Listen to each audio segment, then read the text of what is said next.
Hey there, YouTube, it's Jeff Perry with Must Be Nice Investments. Today I want to go over the rules for cashing out on a refinance with an investment property. So stay tuned, we're going to jump right into it.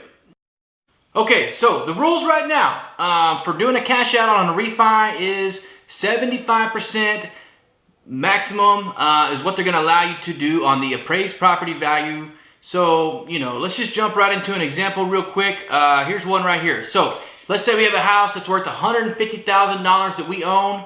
We owe $100,000 on that. How much money am I going to be able to cash out when I go to a lender and say, hey, I want to do a cash out refi? So 75% of $150,000 is $112,000.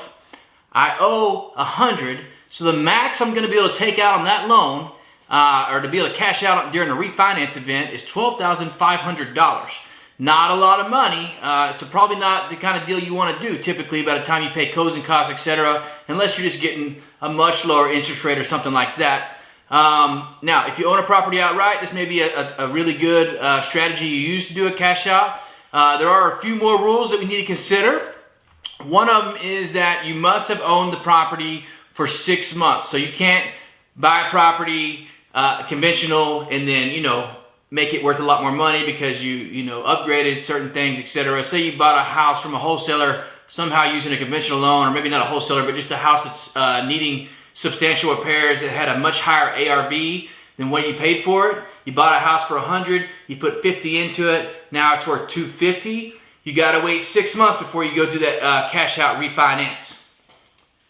All right, so another option you could consider is delayed financing. And the way delayed financing works is basically you go and pay cash for a property and then you're able to, within the 6 months, you don't have to wait for it to season 6 months. You can go ahead and do a cash out refi for up to 75% of the value of that home. So where you see people using this is, let's say they bought a property for $100,000 that had an ARV of 180 and it needed 20 grand of work. So they would come to the table, purchase that property either from a wholesaler or a real estate agent, whoever it may be, for 100 grand. They're going to put $20,000 of work into it. Now it's worth 180. They can go to the bank and say, all right, I want to do an 80-20 loan, and the bank will go back and give you a cash out of 75-25, and they're going to give you 75% of that 180, and you're going to get all your cash back, and you're going to be locked into your conventional at that point. There is no seasoning period on a delayed financing option. Just know it's a 75-25 instead of the typical 80-20 as far as what you're going to have in it.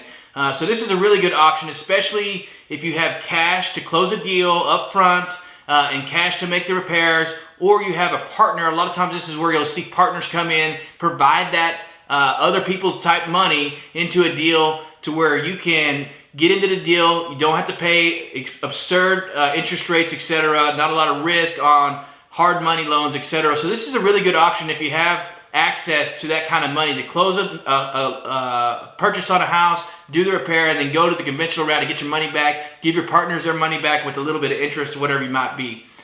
So thanks for joining us today. Quick video. Hope you liked it. If you did, please hit subscribe. Please hit the like button and hit me on the bottom there with any comments you have going forward.